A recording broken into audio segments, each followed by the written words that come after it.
आज प्रिंसिपल्स पढ़ते हैं, प्रिंसिपल्स ऑफ टीचिंग, शिक्षण के सिद्धांत।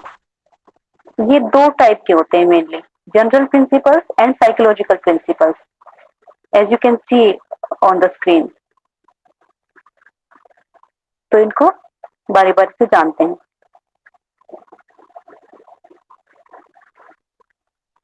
स्क्रीन विजिबल है ना अच्छे से? Yes ma'am. हाँ, और एक बात कि हम आपको देख नहीं पा रहे हैं, आप कौन बोल रहे हैं या फिर मैसेज बॉक्स में आप कुछ डाल रहे हैं तो हम आपको देख नहीं पा रहे हैं, तो आप माइक ऑन करके ही बोले। और ठीक है, principles of teaching, principle of motivation सबसे पहला है मोटिवेशन। मोटिवेशन में क्या होता है कि हम मोटिवेशन ढूंढते रहते हैं, इतने सारे मोटिवेशनल स्पीकर्स हो गए हैं आज समाज में कि जिसको देखो वही मोटिवेशनल स्पीकर बना बैठा है। मोटिवेशन अंदर से आती है ना?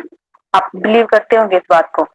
जब नीड होगी ना, जब जब हमारा मोटो होगा, कोई मोटो अर्थात कोई हमारा एम होगा, और वो एम क्या होगा, हमारी सिर्फ डिजायर ना हो कि वो हमारी नीड हो।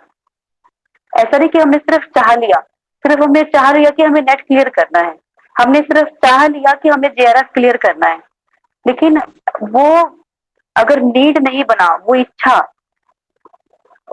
इच्छा ही रहेगी यदि हम उसके साथ पुरुषार्थ ना करें। पुरुषार्थ जब करेंगे, जब हमारी वो नीड बन जाए कि मुझे चाहिए ही चाहिए। जैसे नदी में कोई डूब रहा हो तो वो क्या करेगा, वो हाथ पैर मारेगा, कमजोर से कमजोर हो, गूंगा भी उस समय बोलने का प्रयास करेगा कि मुझे बचाओ, कि कुछ ना कुछ करके। क्यों? क्योंकि सांस नहीं आ रही है। वो क्या है, सांस वहां पर नीड है उसकी, जिंदा रहने के लिए, लाइफ के लिए।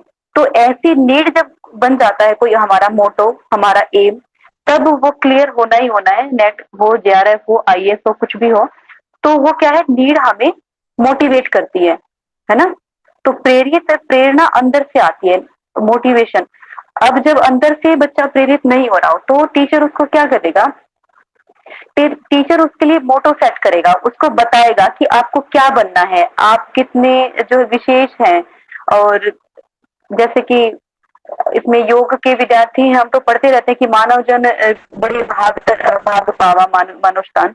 तो उसमें और बच्चों को भी इसी प्रकार से कुछ बताया जाता है कि भाई आप ना, आपके अंदर पोटेंशियल है, आपको ये करना है, आपको पायलट बनना, आपको आईएएस बनना है, आपको डॉक्टर बनना है, आपको इंजीनियर बनना है। इस प्रकार से उसको एक मोटो सेट किया जाता है टीचर्स के द्वारा, पेरेंट्स के द्वारा। यदि उसमें नहीं है प्रेरणा, वो प्रेरित नहीं हो रहा है, पढ़ाई की तरफ ध्यान नहीं दे रहा है, तो फिर उसको उसकी नीड क्या क्या है उसको अचीव करने के लिए फिर उसको बताया जाता है कि यदि आपको, जैसे बच्चा फिर उसको किसी और को देख के, अगर पायलट को देखा है सामने, तो वो अपनी डिजायर बना लेगा कि हाँ मुझे पायलट बनना है। वो बोलेगा कि मैं तो पायलट हूँ, मैं ऐसा हूँ वैसा हूँ। ऐसे बच्चे तो रोल प्ले भी करते हैं।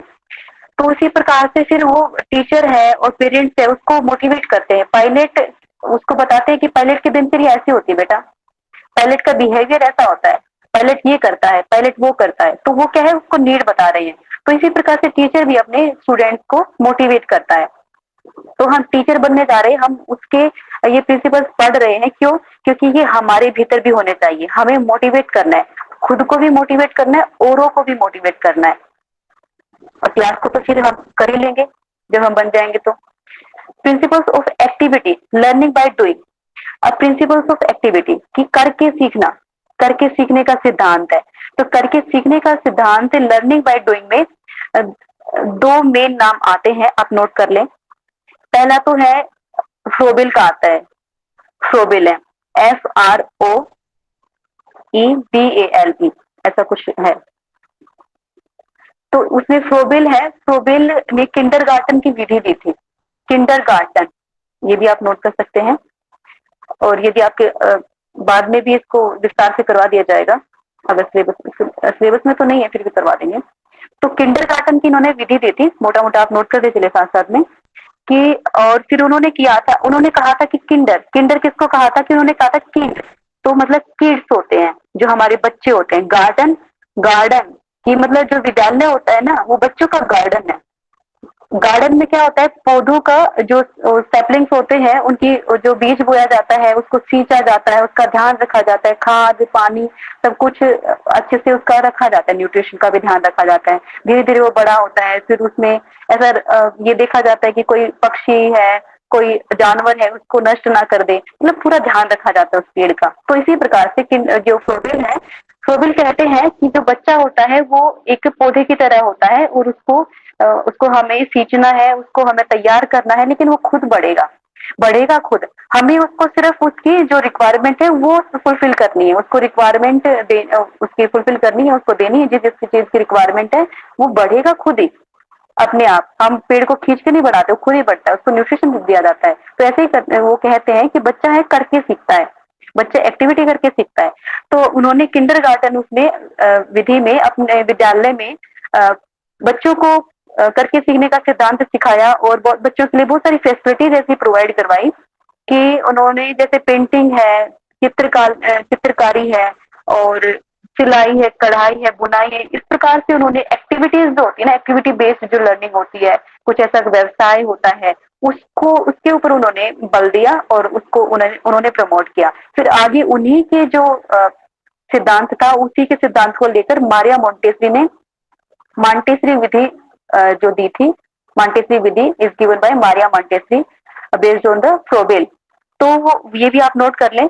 तो उसमें भी उन्होंने लर्निंग बाय डूइंग का ही सिद्धांत दिया था। उन्होंने कहा था कि जो सेंसेस, जितने ज्यादा सेंसेस का बच्चा प्रयोग करेगा ना, हाथ का, पैर का, आंखों का, जबान का, बोलकर भी, ठीक है, ये सब कुछ इन सेंसेस के थ्रू जितनी ज्यादा सेंसेस की इन्वॉल्वमेंट होगी उतना बच्चा ज्यादा सीखेगा, एक्टिविटी करके सीखेगा।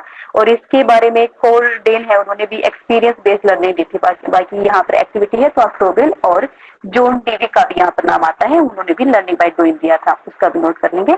तीसरा है प्रिंसिपल ऑफ इंटरेस्ट, की रुचि का सिद्धांत। जब तक रुचि नहीं होगी कक्षा में तो बच्चा सीखेगा नहीं। Ma'am ji ma'am, learning by doing का प्रिंसिपल कौन कौन कितने लोग दिए थे? जॉन डेवी ने दिया था, फ्रोबेल ने दिया था, और फ्रोबेल के ये सिद्धांत को आगे थोड़ा सा मॉडिफाई करके मारिया मोंटेसरी ने भी इसी के ऊपर कार्य किया था। यस मैम, हो गया। Shall we move? मैम हो गया, मैम हो गया। Okay okay. Principle of interest, रुचि का सिद्धांत। तो रुचि का सिद्धांत ये कहता है कि रुचि, बच्चे को जो कक्षा है, कक्षा ऐसी होनी चाहिए बच्चे को रुचि आए। टीचर को अपना जो स्टडी प्लान है इस प्रकार से बनाना चाहिए कि बच्चे को रुचिकर लगे, इस प्रकार से पढ़ाना है, इस प्रकार से किसी कंसेप्ट को रखना है कि बच्चे को रुचिकर लगे और वो उसमें पार्टिसिपेट करे, और जितना ज्यादा वो उसमें रुचि लेकर पार्टिसिपेट करेगा, एक्टिविटी करेगा, उसी से वो ज्यादा अधिगम कर पाएगा। Principle of linking with life, तो उसमें जब भी हम कोई भी इंफॉर्मेशन इम्पार्ट करते हैं, किसी को समझाते हैं कुछ, जैसे गांव में लोग होते हैं, दादा, ताऊ, चाचा कुछ होते हैं जो जो नहीं पढ़े लिखे होते, तो हमें उनको कुछ बात रखनी होती है, ऐसी बात जो सामाजिक है, परिप्रेक्ष्य से है, और हमें उनको समझानी है, ऐसी कुछ न्यूज है कोई, तो हम क्या करते हैं, उनकी ही लैंग्वेज में उन्होंने जो देखा है, सीखा है, उन्हीं की लैंग्वेज में हम उन्हीं का उदाहरण लेकर उनको वो समझाने का प्रयास करते हैं, है ना। तो इसी प्रकार से बच्चे सीखते हैं कि हम उनकी लाइफ से रिलेटेड ऐसा सिखाएं उनको, कि जैसे हमें मोशन का नियम पढ़ाना है, लॉ ऑफ मोशन उनको करवाना है, तो हम उनको मोशन बताएंगे कि मोशन क्या होती है, हम उनको बता देंगे कि गति मोशन होती है, तो ऐसे तो वो नहीं समझेंगे गति मोशन होती है। हम उनको बताएंगे कि आप चल रहे हैं ना, आपकी पोजीशन में चेंज आ रहा है, ठीक है, आप यहाँ पर बैठे हैं, बैठ कर आप चलेंगे, थोड़ा सा और आगे बढ़ेंगे, कदम रखेंगे, तो आप क्या क्या कर रहे हो, पहले तो आप यहाँ थे, फिर वहां पर पहुंच गए, किसके कारण, ये मोशन के कारण, इसी को गति कहते हैं, ठीक है। जब टाइम के साथ साथ उसमें आपकी पोजीशन में भी चेंज आता है, तो हम उसको जो अपनी जो लाइफ है ना, रियल लाइफ है, उसके साथ कनेक्ट करके हम उसको पढ़ाएंगे। जैसे फ्रिक्शन है, फ्रिक्शन को हमें पढ़ाना है, तो जैसे वो बच्चा स्लिप भी करता रहता है, साइकिल चलाता है, तो उसको टायर का और साइकिल का रोड के बीच में कैसे कांटेक्ट बना रहता है, उस प्रकार से हम उसको अच्छे से जो है डेवलप करके कैसे पढ़ाएंगे, कि रियल लाइफ से कनेक्ट करके उसको पढ़ाएंगे। कोई भी सिद्धांत है, कोई भी कुछ भी कंसेप्ट है, तो वो अच्छे से अधिगम कर पाएगा। और बड़ी अच्छी अंडरस्टैंडिंग उसकी डेवलप हो पाएगी। अदरवाइज तो उसको उसके लिए एक छोटा सा इंटरेस्टिंग सा कंसेप्ट भी, बड़ा सिंपल सा कंसेप्ट भी बड़ी मुश्किल हो जाता है। ठीक है, तो ये बड़ा जो महत्वपूर्ण नियम है।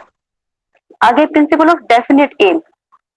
डेफिनेट हमारा एम होना चाहिए कि जैसे सिलेबस है हमारा, कि हमें सिलेबस है, इसी सिलेबस को इस इसको हमें कंप्लीट करना है, और इसका एम क्या है, इसको कंप्लीट करने के बाद हमें टीचिंग एप्टीट्यूड आ जाएगा, है ना। ये हमारा डेफिनेट एम है। इसी प्रकार से टीचिंग का भी डेफिनेट एम होता है, निश्चित उद्देश्य होता है।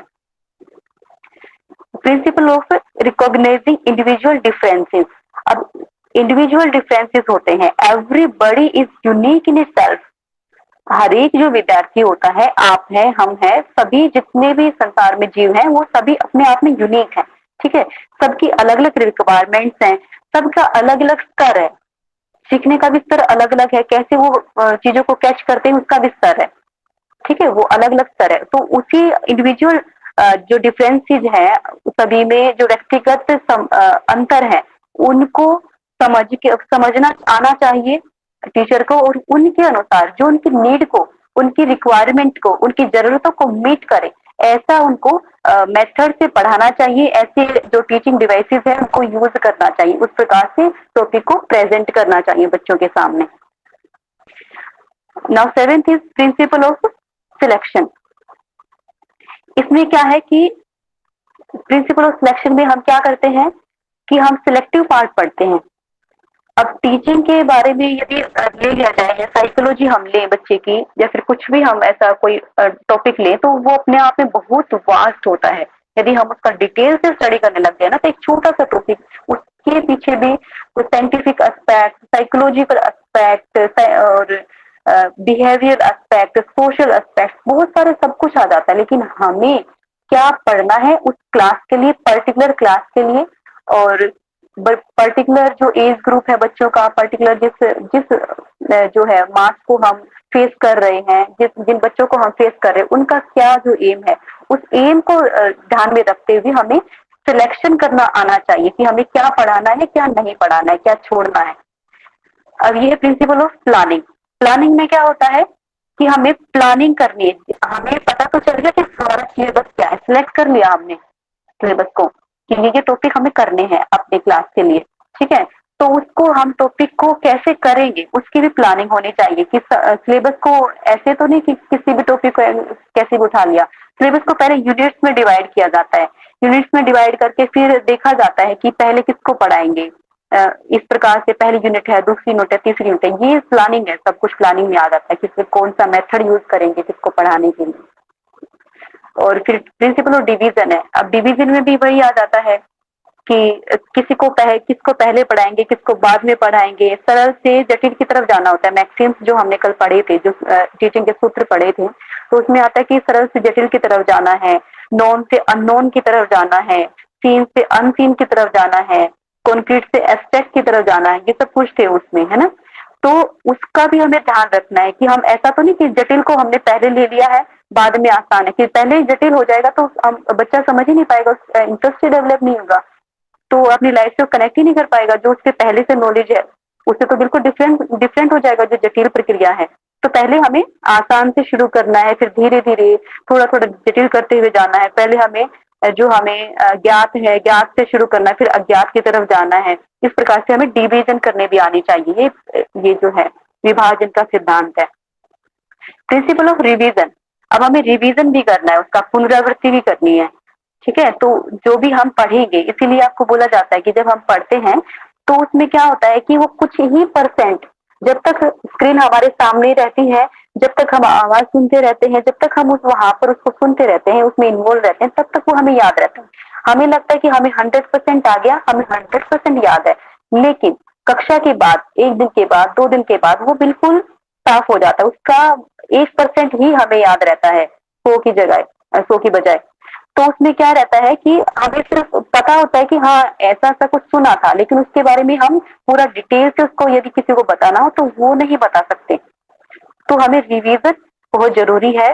बच्चे को रिवीजन करवाने की जो हैबिट डालनी चाहिए, पुनरावृत्ति करवानी चाहिए। उससे अधिगम जो है हमारी मेमोरी में परमानेंट रिटेन रहता है।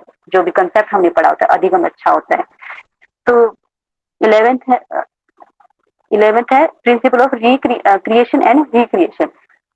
उसके लिए क्या होता है कि क्रिएशन एंड रिक्रिएशन में कि क्लासरूम का एनवायरनमेंट ऐसा बनाना चाहिए कि बच्चे को इंटरेस्टिंग लगे, बच्चे को मजा आए करने में, वो इंजॉय करे अपनी लर्निंग को।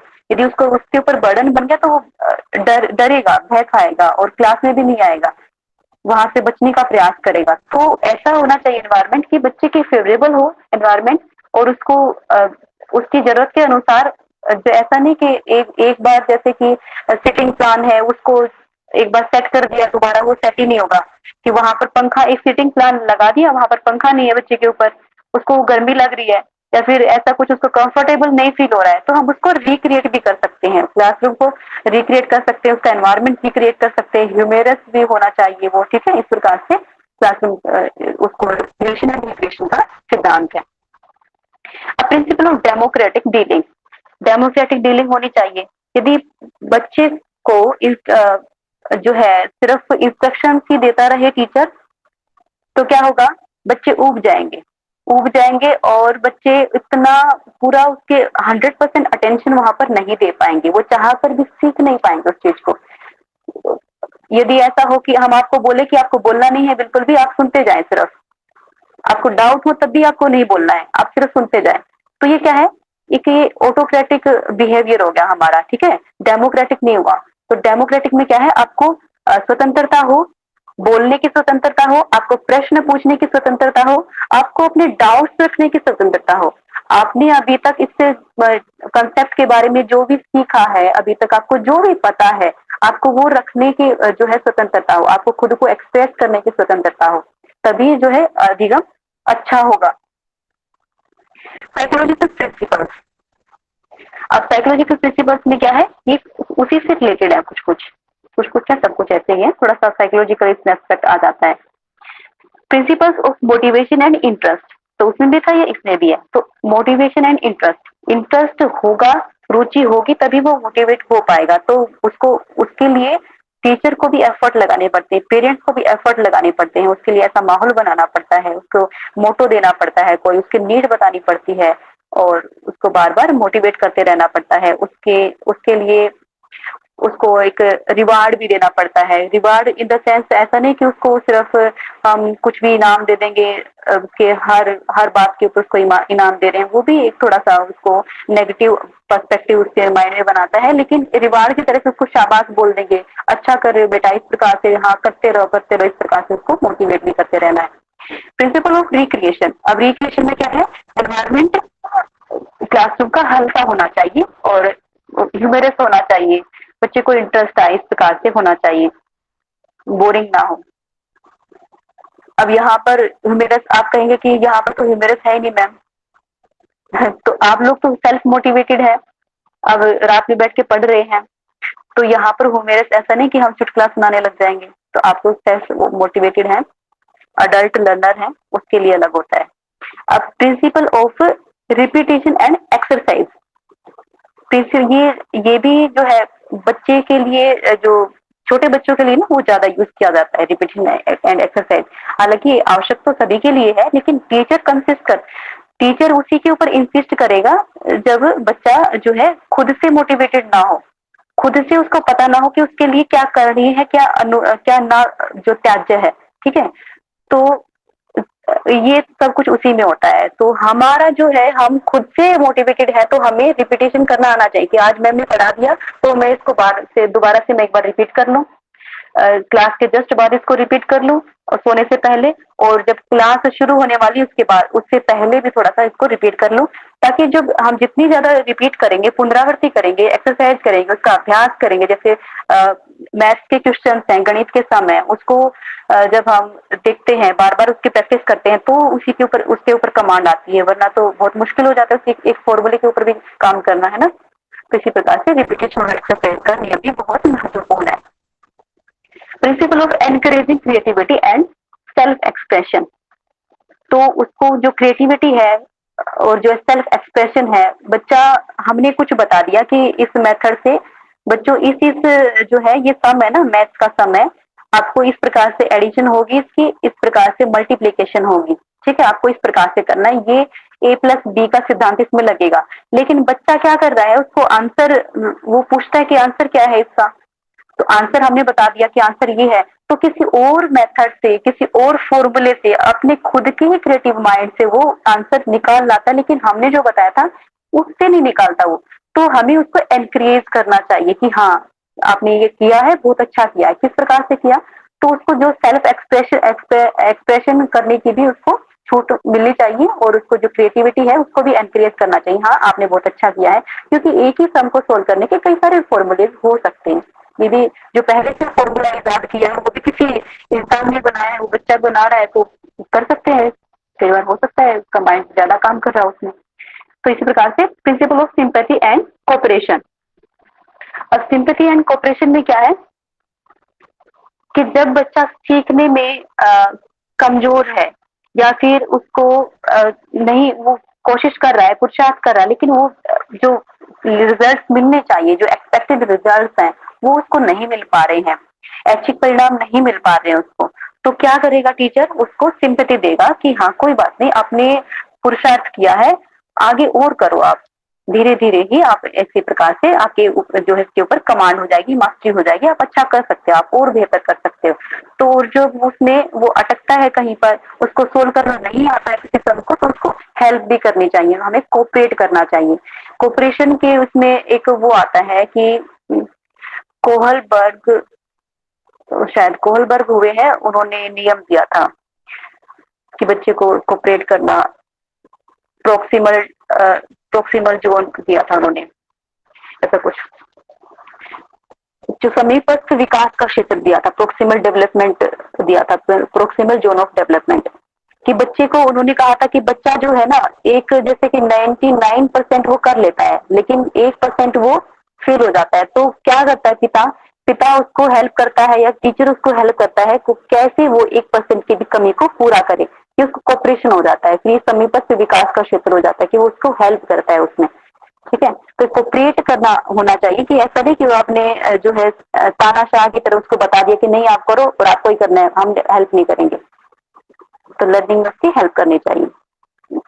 प्रिंसिपल ऑफ रीइंफोर्समेंट है, रीइंफोर्समेंट है कि उसको एक तरह से उसकी दृढ़ता बने, सिद्धांत, दृढ़ता का सिद्धांत है कि, और रीइंफोर्समेंट आती कैसे है कि ये भी कई प्रकार की होती है, पॉजिटिव रीइंफोर्समेंट होती है, नेगेटिव रीइंफोर्समेंट होती है, न्यूट्रल होती है।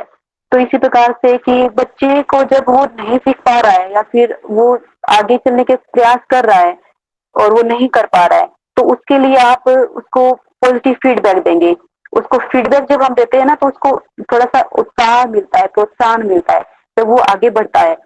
और फिर यदि बच्चा गलती पे गलती किए जा रहा है, तो उसको नेगेटिव रीइंफोर्समेंट देंगे। नेगेटिव रीइंफोर्समेंट क्या है कि जो उसकी जो चाहत की चीज है ना, जैसे कि पिता भी कहते हैं कि अगर आपने इस ऐसा काम कर लिया है, या फिर ऐसा नहीं किया 7 बजे तक, 8 बजे तक, तो हम आपको जो है टीवी देखने नहीं देंगे, हम आपको घूमने नहीं लेके जाएंगे। तो वो नेगेटिव रीइंफोर्समेंट हो गया, रीइंफोर्समेंट।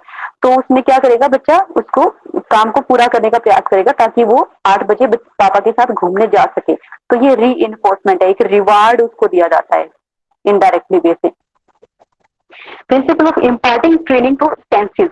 अब सेंसेस को ट्रेनिंग दी जाती है। जब बच्चा होता है तो उसको नहीं पता कि कैसे करना है, वो आप जैसे उसका गेस्टोल्ट साइकोलॉजी थी, गेस्टोल्ट साइकोलॉजी में क्या, समग्रता का सिद्धांत, पहले वो अपने उंगलियों को कैसे प्रयोग करना है, कैसे उसको पेंसिल पकड़नी, वो जानता ही नहीं है। वो पूरे हाथ को लेकर आता है, उसको पकड़ने का प्रयास करता है, उसको पता ही नहीं है कैसे करना है। तो जो टीचर है वो उसको सेंसेस की ट्रेनिंग देता है, वो उसको जो है उंगली में, अंगूठे के बीच में पेंसिल को पकड़ना सिखाता है, किस प्रकार से लिखना है वो सिखाता है, ए कैसे बनाना है, बी कैसे बनाना है, पहले जो टीचर सिखाता है बच्चे को, पेरेंट्स सिखाते हैं। तो ये ट्रेनिंग दी जाती है उसकी, सेंसेज को, ठीक है, प्रशिक्षण दिया जाता है इंद्रियों को। तो ये भी अच्छा महत्वपूर्ण सिद्धांत है। प्रिंसिपल ऑफ रेमेडियल टीचिंग है।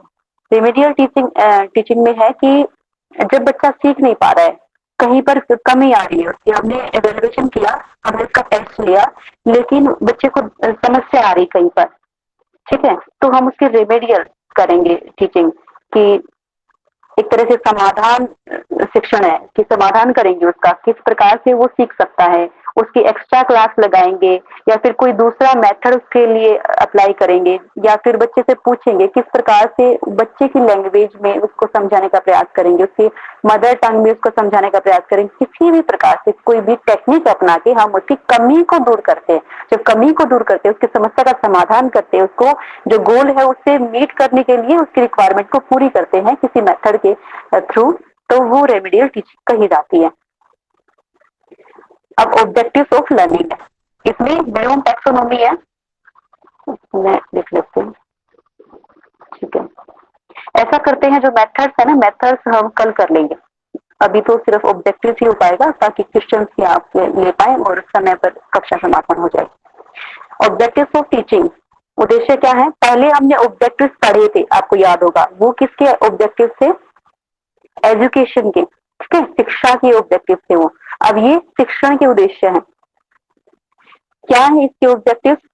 इसमें दो मेन जो मुख्य नाम आते हैं वो है गैने, गैने का नाम आता है इसमें, गैने है और ब्रिक्स हैं। तो गैने और ब्रिक्स का तो साथ में ही आता है, और एक मिनट इसको देख लेते हैं। और एक ब्लूम आता है, ब्लूम का नाम आता है, ब्लूम टैक्सोनॉमी आपने सुना होगा, ये भी काफी फेमस है, इसके बारे में डिटेल से जानते हैं। Bloom classification of teaching and instructional objective. जी आप बीच में बोलते रहे कभी कभी, क्योंकि हमें लगा है सिर्फ हम भी बोल सकते हैं। तो ऐसा है कि कोग्निटिव डोमेन, इन्होंने 3 नियम दिए थे, 3 डोमेन दिए थे।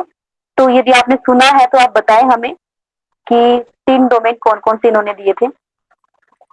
जी 3 है, हम्म हार्ट, एक हैंड है, एक हार्ट हम्म है, और पहले हेड आएगा, तीसरा हमन, पहले हेड आएगा, हाँ, हेड, हैंड और हार्ट। हेड, हार्ट और हैंड। ये सीरीज, आपको सीरीज भी याद करनी है। ठीक, ठीक है, हेड से किसको कनेक्ट करते हैं हम? ये सिर्फ याद करने के लिए, उन्होंने हेड, हार्ट और हैंड नहीं दिया था, ज्ञान को, ज्ञान से। कोग्निटिव डोमेन, ठीक है, संज्ञानात्मक डोमेन को क्या कहेंगे हिंदी में? चलिए जो भी है आप देख लेना, संज्ञानात्मक क्या है। विकास के लिए मैम, या फिर ज्ञान विकास बोल सकते, संज्ञानात्मक विकास। हाँ ऐसा ही कुछ है, ज्ञान डोमेन का क्षेत्र, पर्टिकुलर ज्ञान क्षेत्र, क्षेत्र, ज्ञान हाँ क्षेत्र। क्षेत्र है, बिल्कुल ज्ञान। बिल्कुल क्षेत्र है, धन्यवाद, क्षेत्र है ये।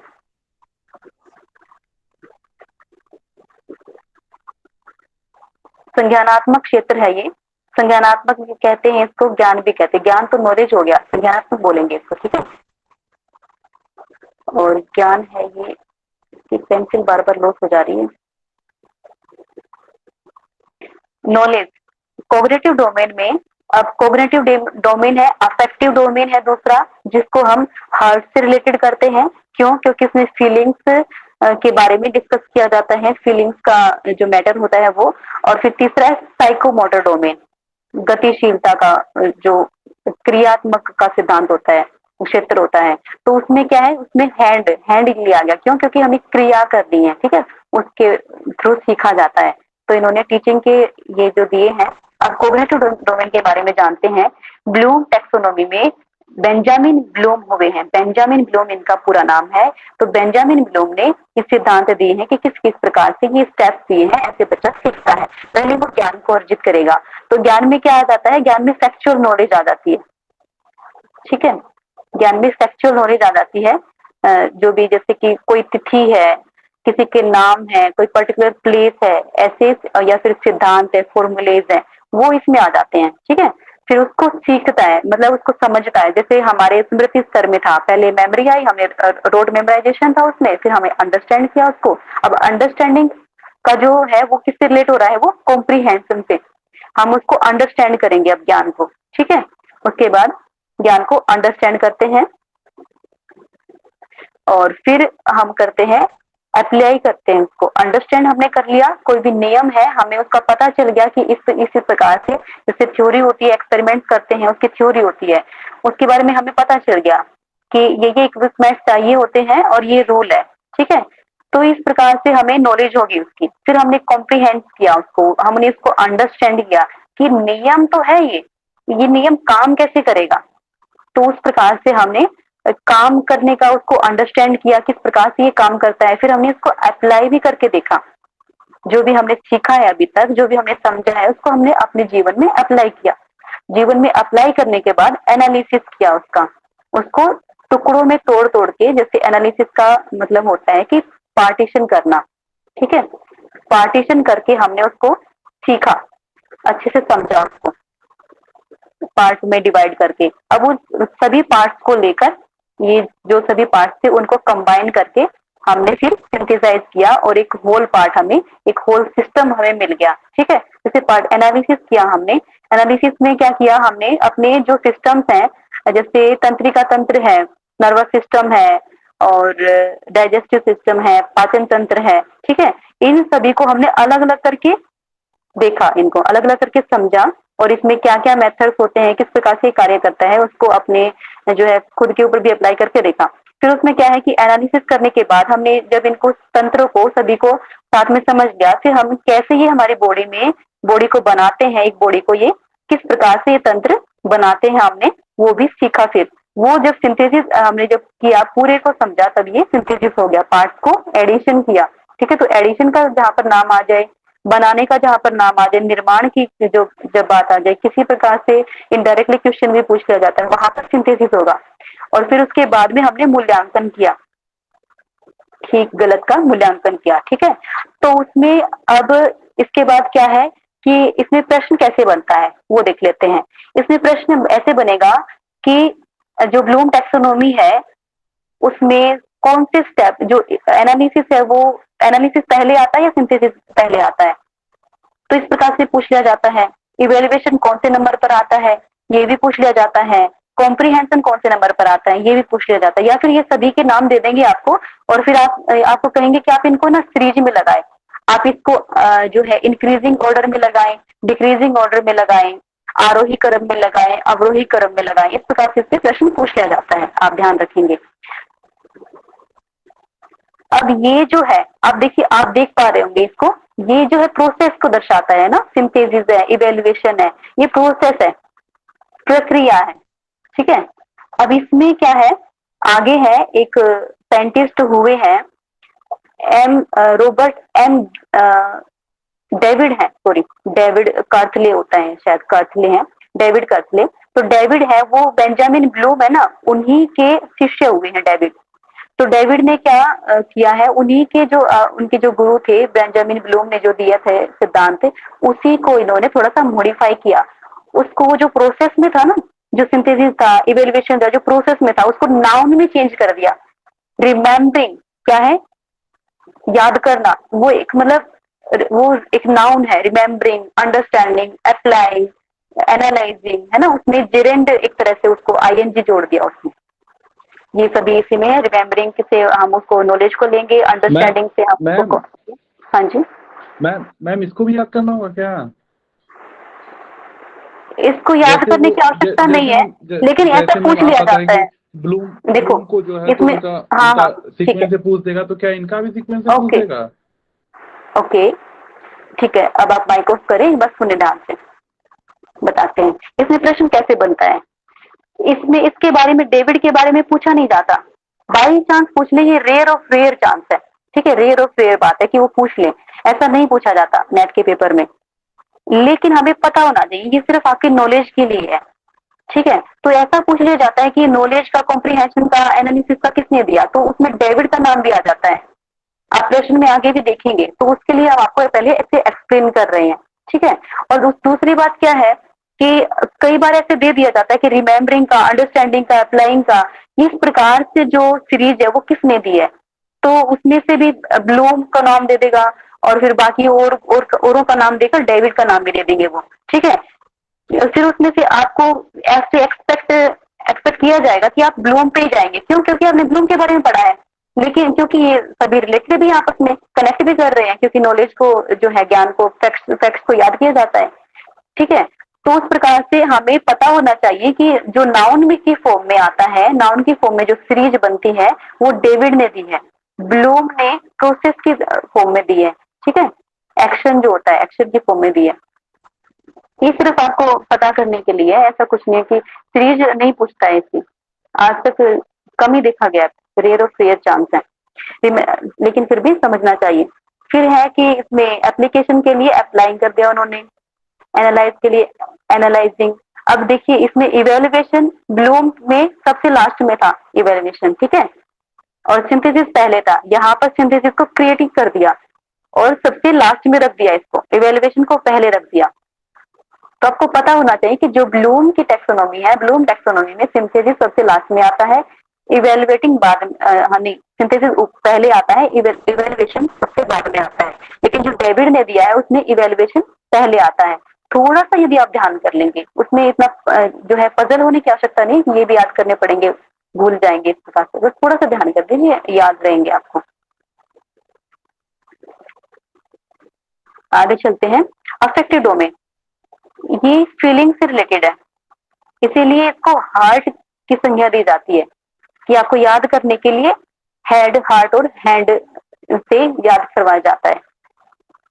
ये अफेक्टिव डोमेन में क्या होता है कि रिसीव करता है बच्चा, पहले पहले इसको जो मैसेज दिया जाता है रिसीव करता है, कोई भी स्टिमुलस होता है, उद्दीपक होता है, उसको ग्रहण करता है, ठीक है।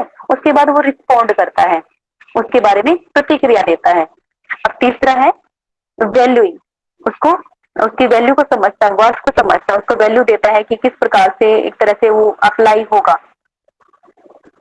फिर उसको जो है ऑर्गेनाइज करता है, ऑर्गेनाइजिंग में वो एक ऑर्डर में लगाता है अच्छे तरीके से, स्टेप बाय स्टेप सिस्टमेटिक तरीके से। तो फिर इसमें और लास्ट में है करेक्टराइजेशन। करेक्टराइजेशन में क्या है कि उसकी विशेषताएं हैं, उसके ये डिसएडवांटेज हो सकते हैं, ये एडवांटेजेस हैं इसके, तो उस प्रकार से बच्चा सीखता है। ये अफेक्टिव डोमेन का पार्ट है।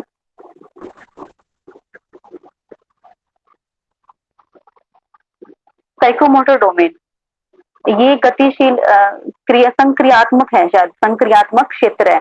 तो इसमें क्या होता है, क्रिया करनी होती है। साइकोमोटर, मोटर मोटर शब्द कहाँ से आता है, मोशन से आता है, ठीक है। मोशन मतलब गतिशीलता, गतिशीलता जब हम एक्शन करेंगे तभी गतिशील होंगे, ठीक है।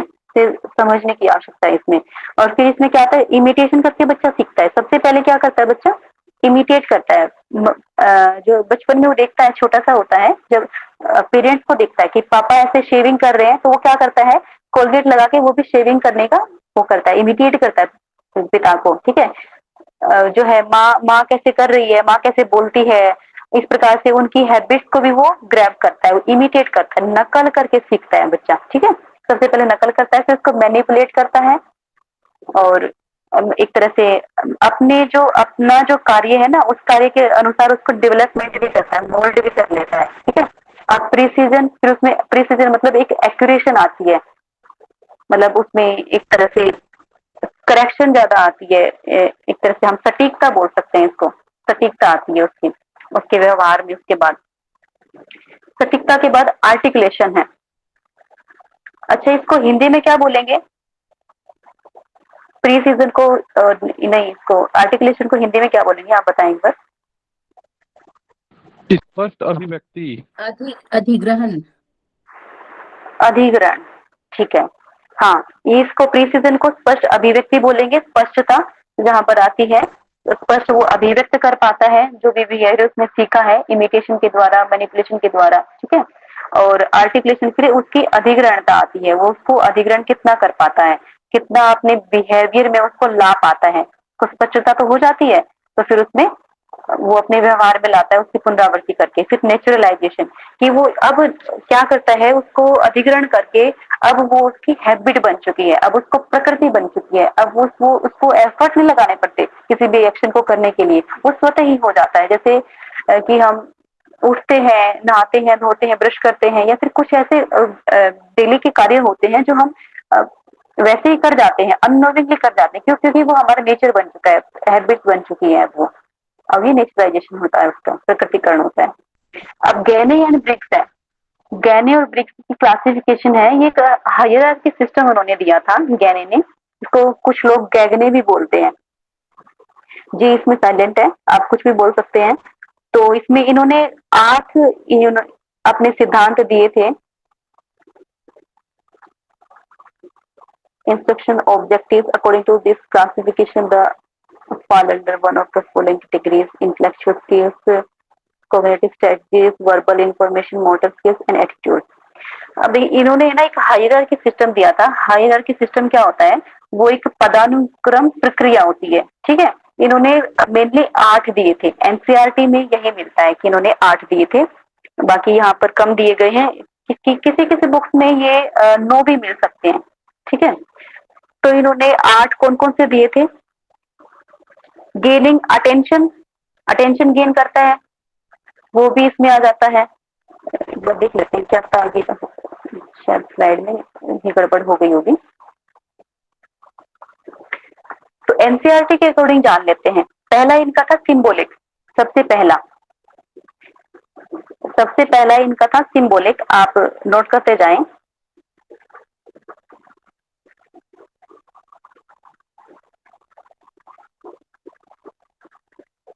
सांकेतिक हिंदी में, ठीक है। दूसरा था इनका स्टिमुलस रिस्पॉन्स, जो हम पहले भी एक बार जान चुके हैं। स्टिमुलस रिस्पॉन्स होता क्या है, ये उद्दीपक होता है और इस उद्दीपक के प्रति ये रिस्पॉन्स होता है, उसकी प्रतिक्रिया होती है। उद्दीपक रिस्पॉन्स, उद्दीपक प्रतिक्रिया, ऐसा कुछ। तीसरा है इनका एक सीरिएशन भी बोल सकते हैं, चेनिंग भी बोल सकते हैं। एक सीरीज में इसको लगाना होता है, सीरीज में लगाते हैं, इसके बारे में जानेंगे, एक बार लिख लेते हैं। हिंदी में इसको बोलेंगे आप श्रृंखला, हिंदी में श्रृंखला बोल सकते हैं। चेन बनती है ना, चेन बनती है, श्रृंखला बनती है। आप चेनिंग मैम थर्ड टॉपिक क्या बताई हैं? सीरियल, हाँ सीरियल, सीरिएशन, ठीक। हाँ सीरिएशन, चेनिंग। आपको स्क्रीन नहीं विजिबल हो रही क्या?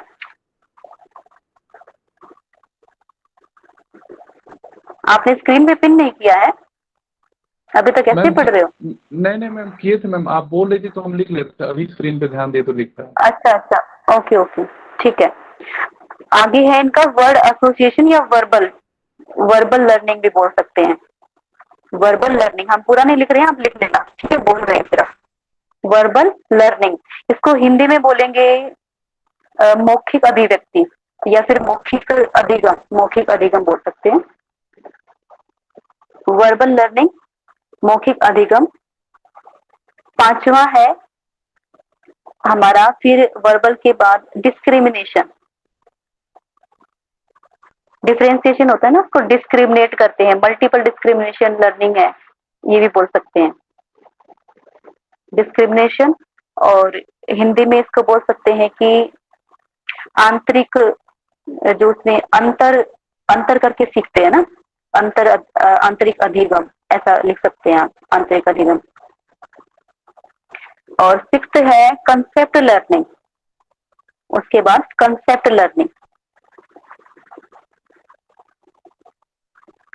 लर्निंग, ठीक है। अच्छा, बाकी के मिटा दें, अगर आपने लिख लिया है तो मिटा दिए हमने।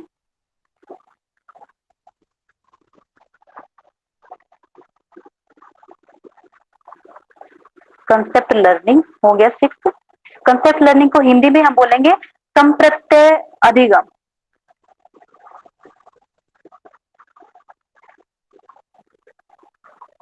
संप्रत्यय अधिगम। और फिर आप क्या बोल रहे हैं? You are not audible. Concept की हिंदी में कुछ और भाषा भी हो सकती है? संप्रत्यय बोल सकते हैं कि जैसे आता है ना कि हमने ट्रायंगल का कॉन्सेप्ट पढ़ लिया, हमने टीचिंग कॉन्सेप्ट पढ़ लिया है। हर एक टॉपिक का अलग अलग कॉन्सेप्ट होता है, मतलब उसको अच्छे से पढ़ लेना।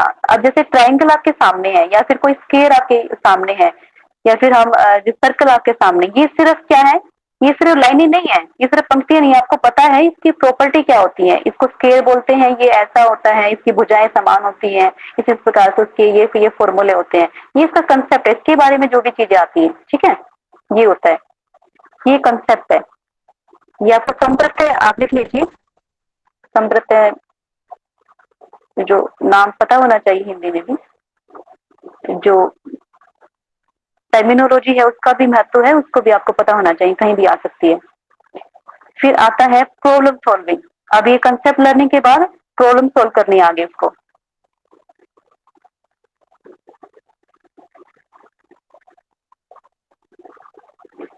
ठीक है, प्रॉब्लम सॉल्विंग में समस्या समाधान लिख लीजिए। रूल लर्निंग में आप लिख लीजिए सिद्धांत अधिगम, ठीक है, नियम अधिगम या सिद्धांत अधिगम। आई होप आप सभी ने कर लिया है। किसी को सिर्फ किसी का रह गया तो आप एक बार माइक ऑन करके पूछ लें कौन सा रह गया है। मैम 7 रह गया, 7 में मेरा छूट गया। सेकंड है स्टिमुलस रिस्पॉन्स। Ma'am 7 number. 7 है रूल लर्निंग, नियम सिद्धांत, सॉरी नियम अधिगम। अच्छा, अब इसको जान लेते हैं। ये हायरार्की सिस्टम है, मतलब एक पदानुक्रम प्रक्रिया है। सबसे नीचे है इसका सिंबल। हाँ जी, मैं बोलिए। ये किसका सिद्धांत है, किसके प्रिंसिपल है ये? गैगन और ब्रिक्स ये के? गैने, हाँ, गैने एंड ब्रिक्स की क्लासिफिकेशन, हायरार्की सिस्टम है इसका, पदानुक्रम प्रक्रिया। अब इसको चेनिंग कह सकते हैं आप, चेनिंग। और उसके बाद फिर आपका क्या था, वर्बल था शायद, वर्बल था। ये जो है ना, पूरा मुझे मैंने लिख नहीं पाई प्रॉब्लम, उसके बाद क्या था? प्रॉब्लम सॉल्विंग, ये लास्ट है। प्रॉब्लम सॉल्विंग 8th है। प्रॉब्लम सॉल्विंग लर्निंग, ये अधिगम की बात हो रही है, अधिगम किस प्रकार से होता है। ठीक है, आप सभी के पीछे लर्निंग लगा लें तो इसको जानते हैं। देखो ये जो गैने है ना, गैने एंड ब्रिक्स हैं, गैने ने कार्य किया था। 2 साइंटिस्ट हैं। बिहेवियरिज्म के बारे में हमने फर्स्ट क्लास में जाना था, ठीक है, बिहेवियरिज्म के बारे में। फिर कंस्ट्रक्टिविज्म के बारे में भी हमने जाना था।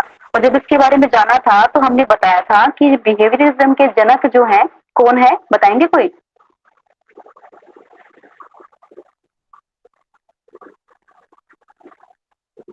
नाम आपके सामने भी लिख दिया है, जेबी वाटसन।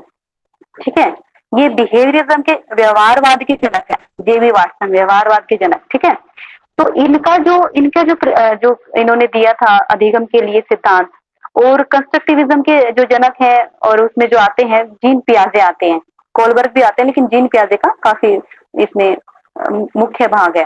तो कंस्ट्रक्टिविज्म में जीन पियाजे है, संज्ञानात्मक विकास है।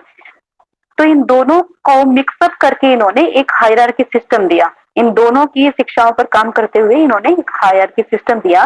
इस हायरार्की सिस्टम में 8 स्टेप होते हैं, और 8 स्टेप में ये पहले 4 जो होते हैं ना, पहले 4 को हम कह सकते हैं कि बिहेवियर एस्पेक्ट्स हैं। ये बिहेवियर बच्चा कैसे करता है, अब उसके व्यवहार में पहले चीजें आती हैं। ठीक है, उसके बाद वो जो है कॉग्निटिव अप्रोच करता है। ये जो 4 हैं, पहला क्या था, सांकेतिक, दूसरा है उद्दीपक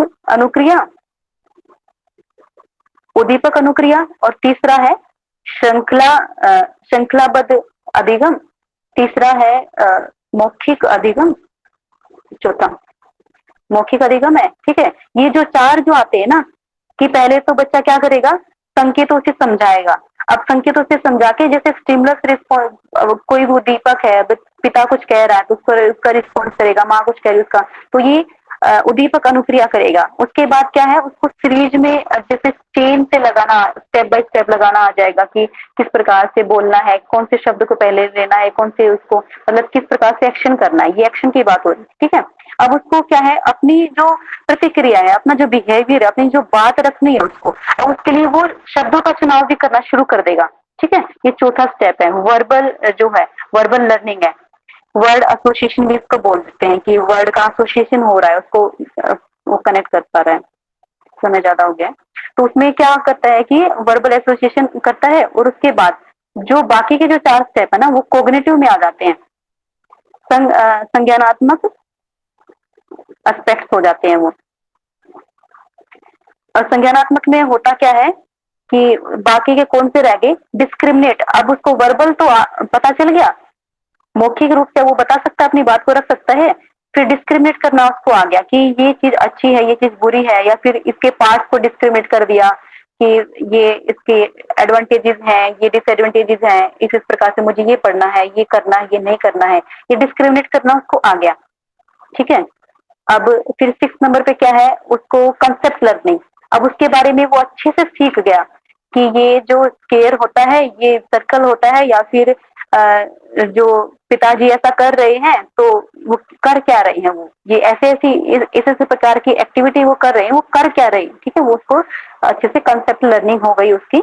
और फिर उसको रूल लर्निंग होगी, फिर सिद्धांत को वो सीख जाता है। इनके कंसेप्ट को सीखने के बाद फिर वो सिद्धांत सीख जाता है कि इसके बारे में, इसके ऊपर कौन सा फॉर्मूला अप्लाई होता है, इसको पाइथागोरस थ्योरम से ये निकल सकता है, या फिर ऐसे इसमें अप्लाई होता है कि नहीं होता है। ठीक है, अब वो रूल लर्निंग से अधिगम करेगा। फिर रूल लर्निंग के बाद क्या होगा कि प्रॉब्लम सॉल्विंग अप्रोच। अब उसको रूल को अप्लाई करना भी आ गया, उसको रूल को अप्लाई करके वो जो भी प्रॉब्लम है उसके सामने उसको सोल्व कर सकता है, समस्या का समाधान निकाल सकता है।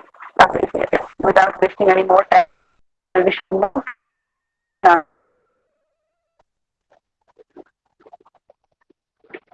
5 हो गए थे कल।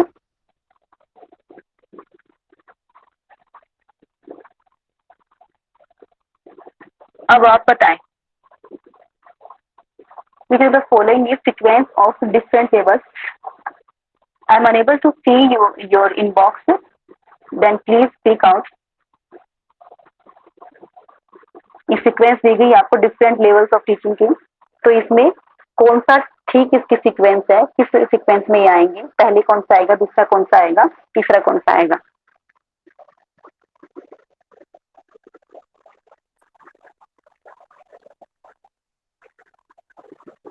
आप सुन पा रहे हैं हमें? हेलो मैम आपका आवाज बहुत कट रहा है, नेटवर्क वीक है। आवाज आवाज कट के आ रही है? Yes ma'am. आ रही है मैम। अच्छा, नहीं, आवाज तो आ रही है। ये तो गड़बड़ हो गई अगर आवाज कट रही है तो। नहीं आवाज क्लियर ठीक है। है, आवाज क्लियर है। अच्छा। अंडरस्टैंडिंग लेवल और रिप्लेसिंग लेवल फर्स्ट वाला। ठीक है, बिल्कुल राइट। किसने दिया ये आंसर? नाम भी बताएं अपना। जानकी भदौरिया। अच्छा, आप हमें ये बता दें कि मेमोरी लेवल को किसने दिया है, इसके प्रोपोनेंट कौन है? रिफ्लेक्टिव लेवल के प्रोपोनेंट कौन है, किसने दिया है इसको, इस लेवल को? ये हमने 3 नाम जाने थे ना अलग अलग करके। हाँ मैम, हर्बर्ट, मॉरिसन और हंट। हर्बर्ट, मॉरिसन और हंट, बिल्कुल सही। ठीक है। Which of the following is an independent variable in teaching learning process? Independent कौन होता है? स्वतंत्र चर। पेरेंट बताइए। पेरेंट्स। Teacher, right. आगे का जवाब दीजिए, पढ़िए। Which of the following method should be used by each teacher? प्रत्येक टीचर के द्वारा कौन सा मेथड यूज होना चाहिए? एनालिटिकल, सिंथेटिक, इसमें आ जाता है आपका विश्लेषणात्मक और संश्लेषणात्मक, संश्लेषणात्मक, विश्लेषणात्मक। तीसरा है सिर्फ मात्र विश्लेषणात्मक, मात्र संश्लेषणात्मक। कौन सा होगा?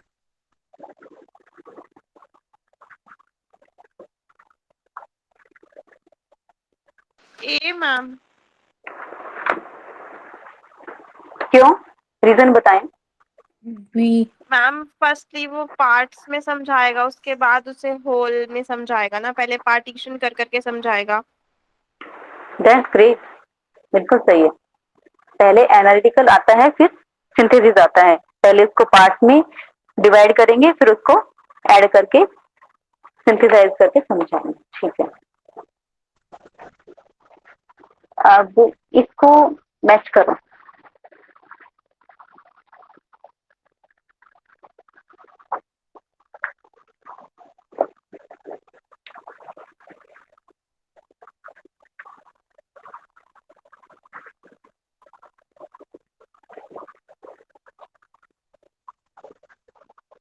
करो, जल्दी बताओ। यदि आपको एक भी आता है, दो भी आते हैं, तो आप एलिमिनेशन मेथड से कर सकते हैं। जैसे एक बार सूर्यकांत सर भी बता रहे थे एलिमिनेशन मेथड से किस प्रकार से करते हैं।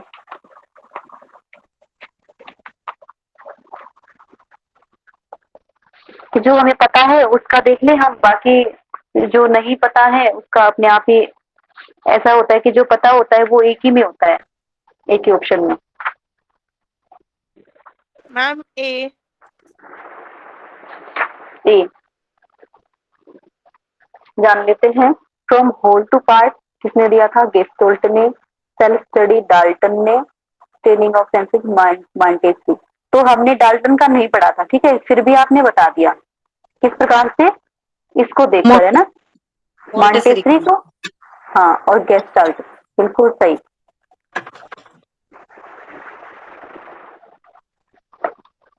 Which of the following reflect the nature of teaching? Teaching के जो शिक्षण की प्रकृति कैसी होती है, कौन सा इसमें से बताता है? ये कला है, ये एक साइंस है, ये एक कला भी है, साइंस भी है, और ये एक ना तो कला है ना साइंस है। बताइए। सी। कला और साइंस दोनों। हाँ, ये ठीक है, बिल्कुल सही। Next.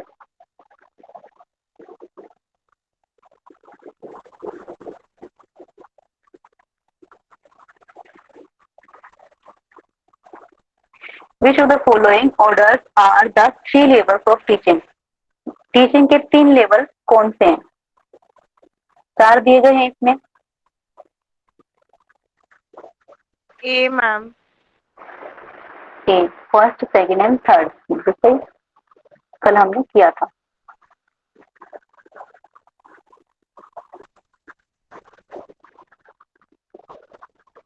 Nowadays teaching is becoming more and more, कौन सी हो रही है? ये कंसेप्ट आपको करवाया नहीं गया है, फिर भी आप अपनी जनरल इंटेलिजेंस से कॉमन सेंसेस को कर सकते हैं सोल्व। मैम लर्निंग का पता है, फिर दूसरा ये का मुझे पता। आपकी आवाज बहुत कम आ रही है, हम सुन नहीं पा रहे हैं। हेलो मैम, मेरी आवाज आ रही है? हाँ, आवाज आ रही है आपकी, थोड़ा सा तेज बोलिए।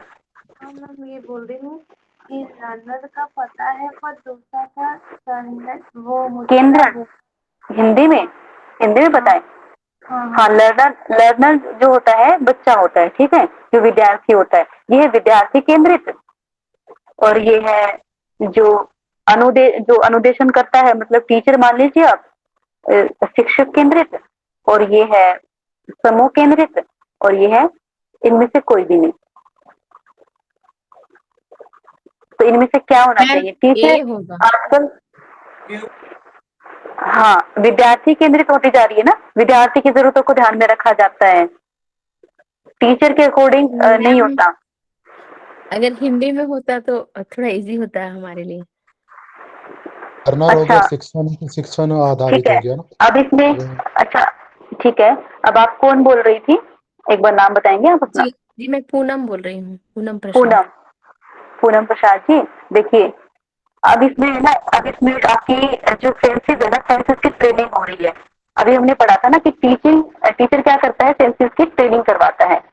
अब आपकी जो लिसनिंग पावर है ना, लिसनिंग पावर की ट्रेनिंग हो रही है, आप कितना कंसंट्रेट करके सुन पाते हैं, क्योंकि इंग्लिश में लिखा हुआ है और हिंदी में हम आपको बोलकर बता रहे हैं, ठीक है। तो वो आप अगर यहाँ से आपने सोल्व करना सीख लिया तो आप हिंदी में बड़े जो है आपका टाइम कम हो जाएगा। आपको हिंदी में साथ साथ हम बता रहे हैं, ठीक है, तो आप उसको थोड़ा सा ध्यान देकर सुने और ये दिमाग से निकाल दें कि इंग्लिश में लिखा हुआ है आपके लिए हिंदी में, ये जब हिंदी में बोल रहे हैं तो when the learner is self directed, जो लर्नर सेल्फ डायरेक्टेड होता है वो खुद से अपने आप को निर्देश देता है, खुद से अपने जो सिस्टम है उसको ऑर्गेनाइज करता है, अपनी लर्निंग को ऑर्गेनाइज करता है, अपने खुद के प्लान बनाता है, उसको अपने डेली के टारगेट सेट करता है, खुद के निर्देश देता है, खुद को निर्णय देता है, वो कौन सा होता है? उसमें पैडागोगिकल आता है या एंडागोगिकल आता है? और या फिर डिस्टेंस एजुकेशन लर्निंग कौन सा आता है इसमें? पैडागोगिकल है इसमें शिक्षण सिद्धांत, शैक्षणिक अभिगम आता है, और इसमें आ जाता है कि हमारा वयस्क आता है। जो अडल्ट लर्निंग होती है, हिंदी में एक बार लिख देते हैं, वयस्क अधिगम। तो ये कंसेप्ट आपको नहीं, इसमें है ना, कल आपके सामने ये दो शब्द लिखे हुए थे, हमने पैडागोगिकल आपको बता दिया था, एंडागोगिक जो है इसको मिस कर दिया, और आप लोगों ने भी इस शब्द के ऊपर ध्यान नहीं दिया। इसमें क्या होता है, बी आएगा ना? हाँ जी, बी आएगा इसमें, बिल्कुल सही। हाँ, इसमें पैडागोगिकल क्या होता है, वो छोटे बच्चों को दी जाती है, ठीक है। ये जो होती है ना, ये लर्निंग, ये टीचर के ऊपर बेस्ड होती है, और ये टीचर उसको डायरेक्शन देता है, टीचर के कहे में वो चलता है, और टीचर के कहे अनुसार करता है, ठीक है। लेकिन जो एंडागोगिकल है ना, इसमें वयस्क जो होते हैं ना, वयस्क हो गए, किशोर हो गए, खासकर इसमें वयस्क आते हैं, ठीक है। तो वयस्क जो होते हैं वो एंडागोगिकल में आते हैं, और वयस्क जैसे आप हैं, आपको यहाँ पर क्लास में जुड़ने के लिए आपके मम्मी पापा ने फोर्स नहीं किया है ना, आपके घर वालों ने, बड़ों ने फोर्स नहीं किया, आप अपनी स्वेच्छा से जुड़ रहे हैं, आपको पता है कि आपको क्या करना है, ये क्लास आपको जो है हेल्प करेगी आपका नेट क्लियर करने में, तो आप खुद से जुड़ रहे हैं, आप खुद से पढ़ रहे हैं, आप खुद से अपने आप को मोटिवेट कर रहे हैं, ठीक है। ये क्या है, ये आपकी सेल्फ डायरेक्शन है, सेल्फ डायरेक्ट आप अपने आप को कर पा रहे हैं। I think it is clear to you. आगे चलते हैं। Instructional objective, okay, instructional objectives are written for the student and they state what the student is expected to do।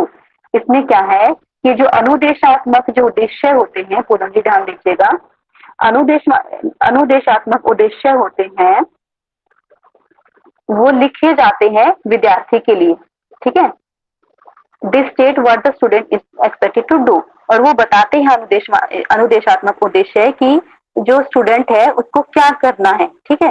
वो ऑब्जेक्टिव्स, वो उद्देश्य कैसे होते हैं, कैसे होने चाहिए, वो विशिष्ट होने चाहिए, वो मापन योग्य होने चाहिए, या फिर वो जो है ऑब्जर्व उनको किया जा सके, उनको एक तरह से अन्वेषण उनका किया जा सके, ठीक है, और या फिर सभी होने चाहिए। इनमें से कौन से होने चाहिए?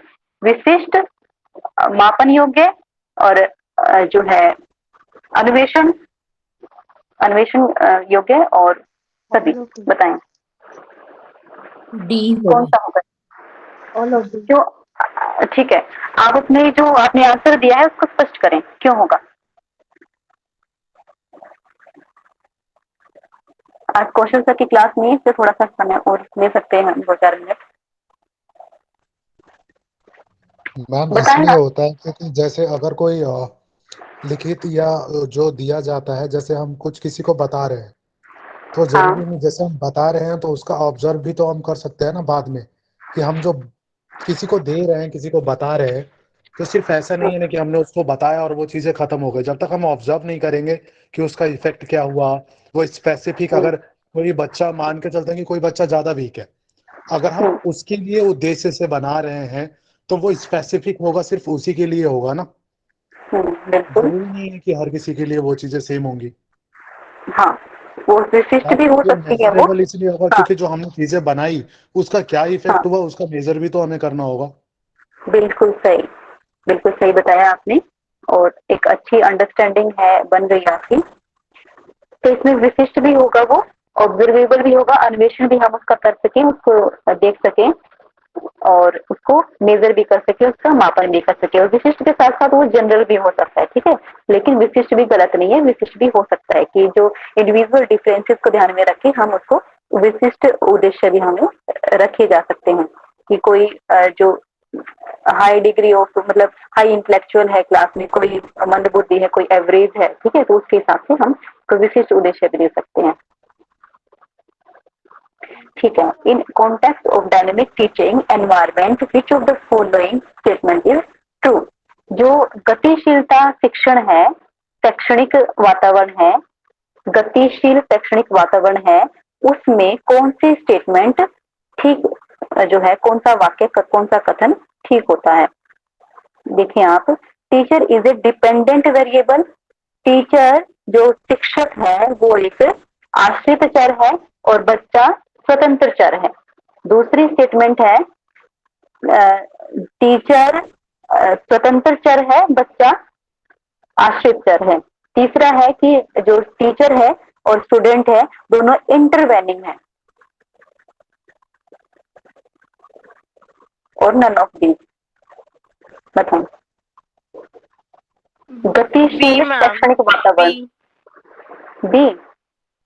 ठीक है, यस मैम। सभी सभी सहमत हैं? बिल्कुल सही है। जो टीचर होता है वो डायनेमिक नेचर में, इसको हमने देखा था कि जो टीचर होता है वो स्वतंत्र चर होता है। टीचर जो समझाता है बच्चा उसी को सीखता है। टीचर जिस प्रकार से समझाता है बच्चा उस प्रकार से सीखता जाता है, और जो उसके अधिगम के लिए स्टूडेंट अपने अधिगम के लिए टीचर के ऊपर डिपेंड रहता है। ठीक है, तो ये आश्रित चर होगा। अच्छा, आप हमें बताएं इंटरवेनिंग वेरिएबल, ये जो नाम आया है ये क्या होता है? Intervening linked variables. हाँ, तो इसमें क्या आता है? एक तो हो गया स्पष्ट जो सॉरी आश्रित, और एक हो गया अनाश्रित स्वतंत्र।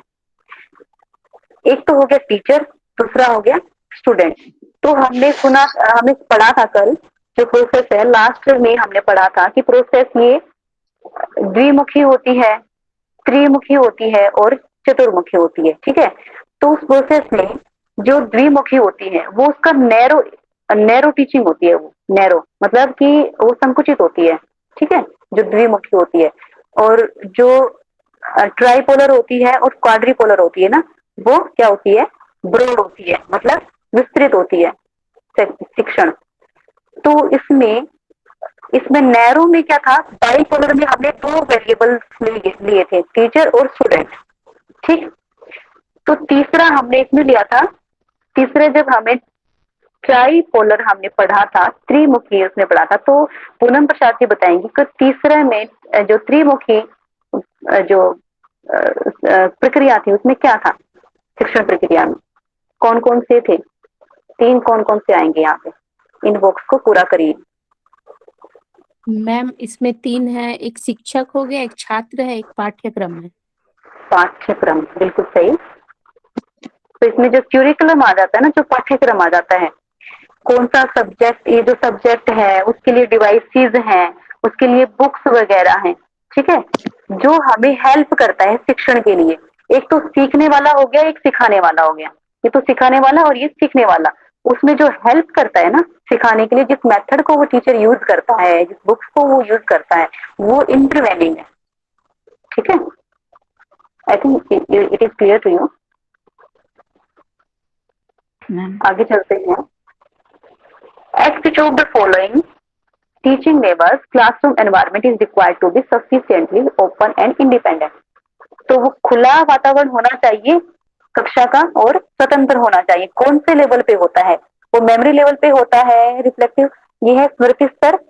पूनम प्रसाद जी पहले आंसर देंगे, बाकी इस बाद में देंगे। स्मृति स्तर है, दूसरा है समझ स्तर है, तीसरा है इसको रिफ्लेक्टिव को क्या बोलेंगे? समझ, गतिशील, चिंतनशील, चिंतनशील स्तर है, और सभी।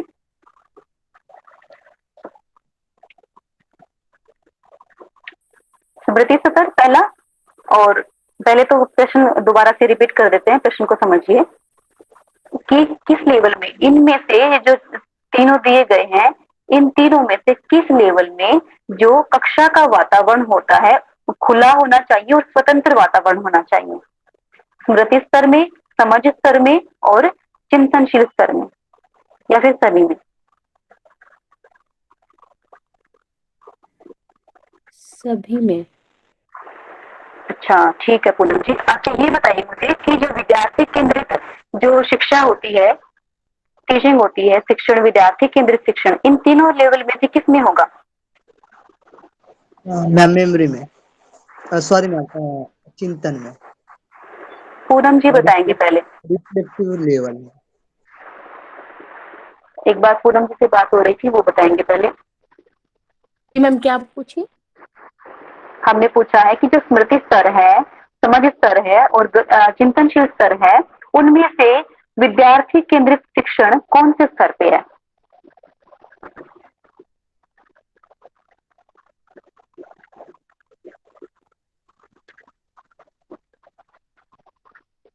विद्यार्थी केंद्रित, ये है चिंतनशील स्तर जी पे। मैम।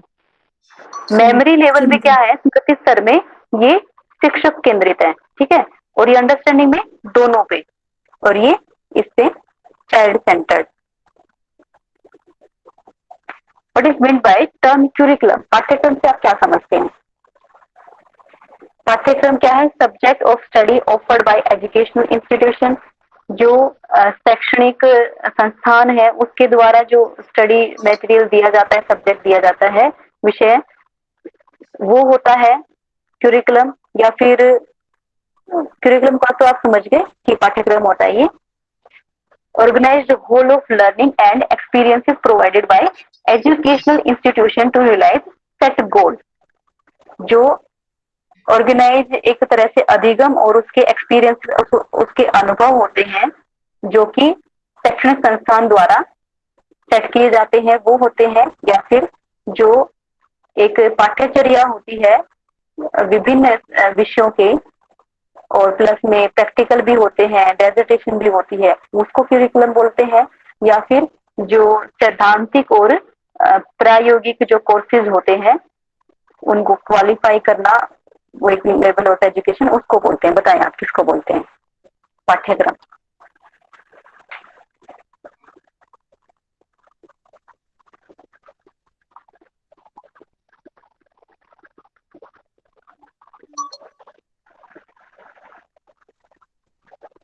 इसको फिर से एक बार हिंदी में बता देते हैं आपको।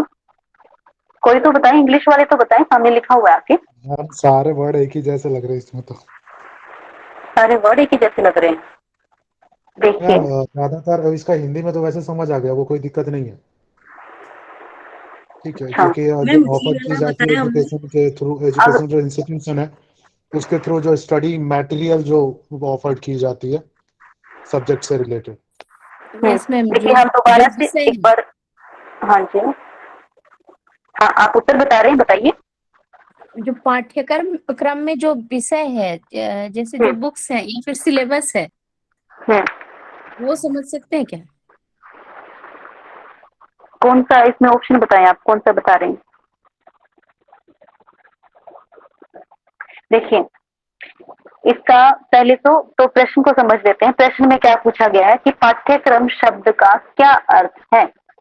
पहला ऑप्शन है कि एक शैक्षणिक संस्था के द्वारा अध्ययन के विषय में प्रस्तुतिकरण, अध्ययन का विषय प्रस्तुतिकरण। या फिर दूसरा है शैक्षणिक संस्थानों के द्वारा निर्धारित लक्ष्यों को प्राप्त करने हेतु सीखने और अन्य अनुभव का आयोजन। तीसरा है कि विभिन्न जो विषय है वो उसमें निर्धारित पाठ्यक्रम, व्यवहारिक पाठ्यक्रम और परियोजना या फिर जो डेजर्टेशन इन्होंने कहा शोध संबंधी पाठ्यक्रम, ठीक है। और चौथा है इसमें या फिर डी। मैम मैम इसमें बी आएगा मैम। बी आएगा, बिल्कुल सही। बी क्यों आएगा इसमें? क्योंकि पाठ्यक्रम क्या होता है, हमारा सिलेबस तो होता ही है।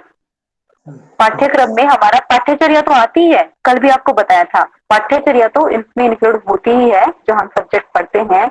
उसके साथ साथ जो उसमें जो विद्यालय के अंदर जो भी वो अनुभव प्राप्त करता है ना अपने लक्ष्य को प्राप्ति के लिए, अब वो जो गेम्स करवाए जा रहे हैं, कोई भी एक्टिविटी करवाई जा रही है, वो उसके लक्ष्य में हेल्प करते हैं किसी न किसी, डायरेक्टली या इनडायरेक्टली, प्रत्यक्ष या परोक्ष रूप से उसको हेल्प करते हैं उसको एम को पाने के लिए, ठीक है।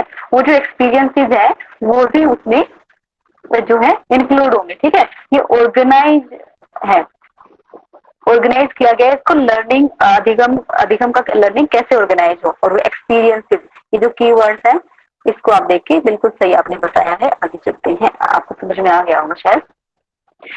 Classification of cognitive domain was presented by, classification of cognitive domain किसने दिया था? बेंजामिन एस ब्लूम, स्कीनर ने, क्रेथवोल ने या सिम्पसन ने? किसने दिया था?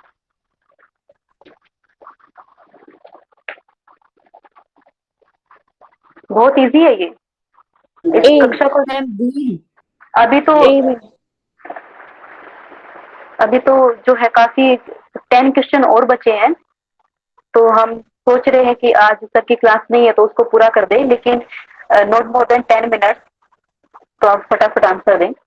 दोबारा बताएं एक बार, हमने ध्यान नहीं दिया। ए आएगा, ए होगा। अच्छा, कोई बी भी कहता है, सी, डी? मैम आपने अभी पढ़ाए थे। बिल्कुल सही है।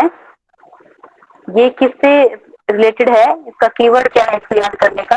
हेड, है ना, ज्ञान से संबंधित है।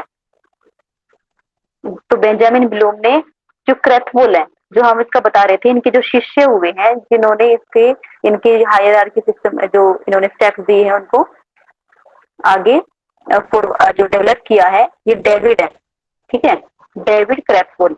इन्होंने क्या दिया है? नाउन की फॉर्म में दिया है बेंजामिन की स्टेप्स को, ठीक है। अब स्किनर के बारे में भी थोड़ा सा जान लेते हैं। स्किनर कौन है? Skinner BS. स्किनर, इनका पूरा मतलब बी.एस. स्किनर इनको बोलते हैं, बी.एस. स्किनर, नोट कर लेंगे आप। तो बी.एस. स्किनर ने ऑपरेंट कंडीशनिंग का सिद्धांत दिया है। ऑपरेंट कंडीशनिंग में क्या किया इन्होंने? एक रैट लिया, पिंजरे में एक चूहा लिया, वो जो चूहा था उस चूहे के सामने जो है बॉक्स में कुछ ऐसे रख दिया, मतलब एक तरह से उद्दीपक रख लिया। उद्दीपक रिस्पॉन्स का भी इसमें बोल सकते हैं हम, स्टिमुलस रिस्पॉन्स थ्योरी भी है इनकी, ठीक है। इसको ऑपरेंट कंडीशनिंग को भी, ये जो एक्सपेरिमेंट है काफी बड़ा हो जाएगा, लंबा हो जाएगा, आपको समझाने के लिए आगे चलते हैं। कभी कक्षा के जब पूरा हो जाएगा सिलेबस तो बता देंगे। अब ये सिम्पसन है, इसके बारे में भी जान लेते हैं, क्या कहीं इसमें आ जाए, इसमें डाउट हो। तो सिम्पसन ने क्या दिया था कि सोशल लर्निंग के बारे में इन्होंने दिया था, सोशल लर्निंग के सिद्धांत इन्होंने दिए थे, ठीक है। सामाजिक मनोविज्ञान शिक्षा, नोट कर लें, सामाजिक मनोविज्ञान शिक्षा के इन्होंने दिए थे, ये ऑपरेंट कंडीशनिंग दिए थे इन्होंने। और इन्होंने तो आपको पता ही है, डेविड ने ब्लूम को ही आगे बढ़ाया था। आगे है to make use of previously learn material in new situation, जो पहले से हमें याद किया है उसको नई सिचुएशन में लगाना, नई जो अवस्था है, जो परिस्थिति है उसमें उसको प्रयोग करना, वो क्या कहलाता है? सी नॉलेज। आप सभी सी बोलते हैं? सी, सभी सी कहते हैं सभी? तो फिर बार बार सभी कहता है तो डाउट होने लग जाता है ना ठीक पे भी, लेकिन ये गलत है, डाउट जाएगा। बिल्कुल। एप्लीकेशन, एप्लीकेशन क्या है? उसका प्रयोग करना, ठीक है, उसका अनुप्रयोग। ये क्या है? समझ, समझ डेवलप करना, ये है ज्ञान, ये है विश्लेषण और ये है प्रयोग। तो यूज, यूज का क्या है? कीवर्ड्स हैं, इसको ध्यान में रखें। यूज का भी प्रयोग होता है, ठीक है। तो प्रयोग कहाँ से संबंधित है? एप्लीकेशन से, अप्लाई करके ही तो लर्न मटेरियल को उसका प्रयोग कर सकता है। Highest level of cognitive domain कौन सा है इसमें? हाईएस्ट लेवल मतलब सबसे उच्च स्तर, संज्ञानात्मक क्षेत्र का सबसे उच्च स्तर कौन सा है? संश्लेषणात्मक, विश्लेषणात्मक,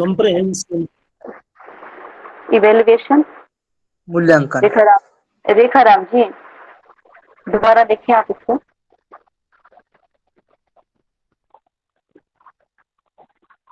दोबारा बताएं रेखाराम भाई आप। फिर ये इवैल्यूएशन हो सकता है। हाँ जी, इवेल्युएशन,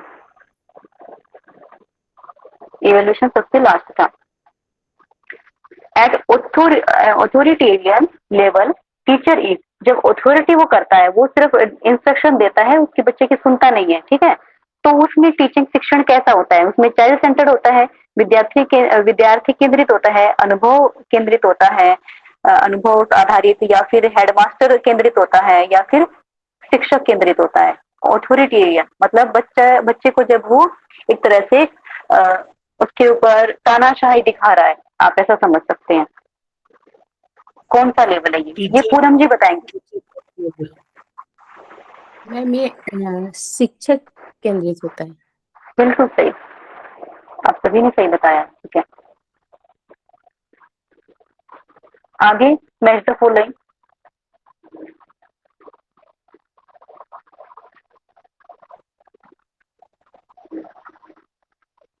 बताएं इसको।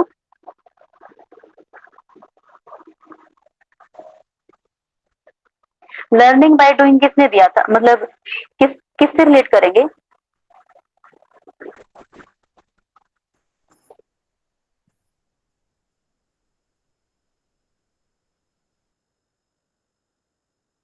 स्क्रीन ही दिख रही है, ये चला गया मैम मेरे को तो।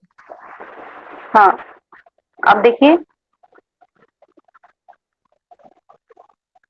करके सीखना जो है किससे संबंधित होगा? सिर्फ एक को ही देख लीजिए आप।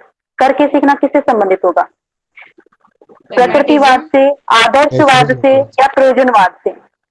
नेचुरल होगा मैम, क्योंकि करके सीखना नेचुरल ही है। नहीं नहीं, करके सीखना प्रयोजनवाद से संबंधित है। ठीक है, नेचुरलिज्म ये प्रकृतिवाद है ना, ये तो ये प्रकृति वातावरण से होंगे। ठीक है, और लर्निंग बाय डूइंग क्या है? सॉरी, प्रैग्मेटिज्म से। ठीक है, प्रयोजनवाद से। अब बच गया क्या?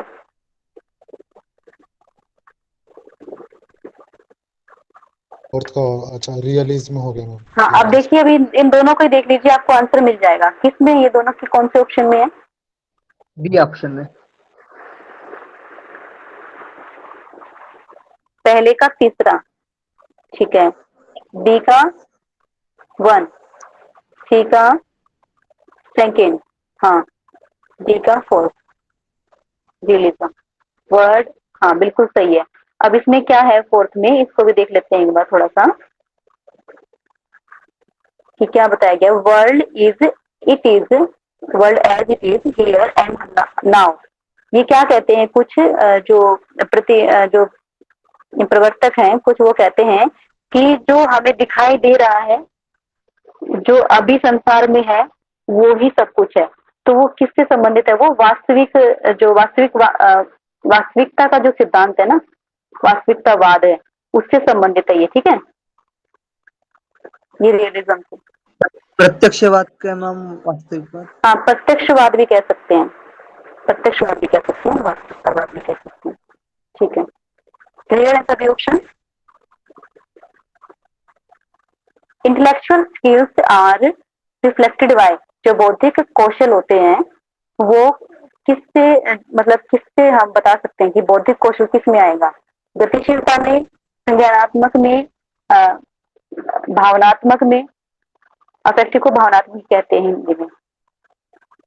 किससे संबंधित है? फटाफट बताएं आप। कॉग्निटिव डोमेन, ए।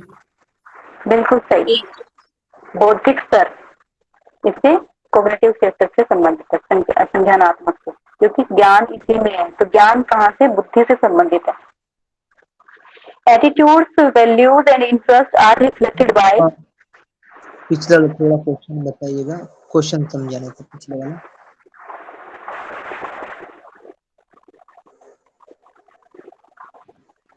हम्म। 23 नंबर। जो बौद्धिक कौशल होते हैं, बौद्धिक कौशल किसको दर्शाते हैं? किस में आएंगे बौद्धिक कौशल? किससे संबंधित है? ये समझ सकते हैं आप। ज्ञानात्मक।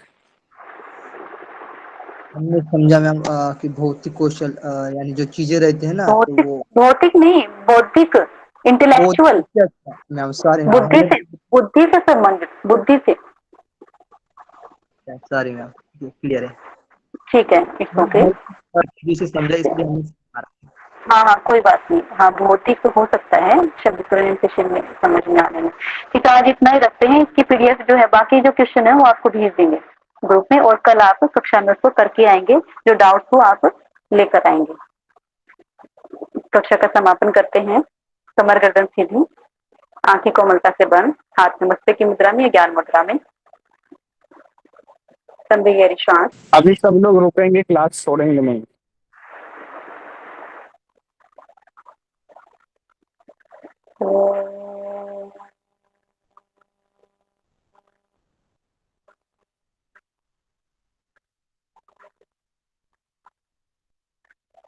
सर्वे भवन्तु सुखिनः, सर्वे सन्तु निरामयाः,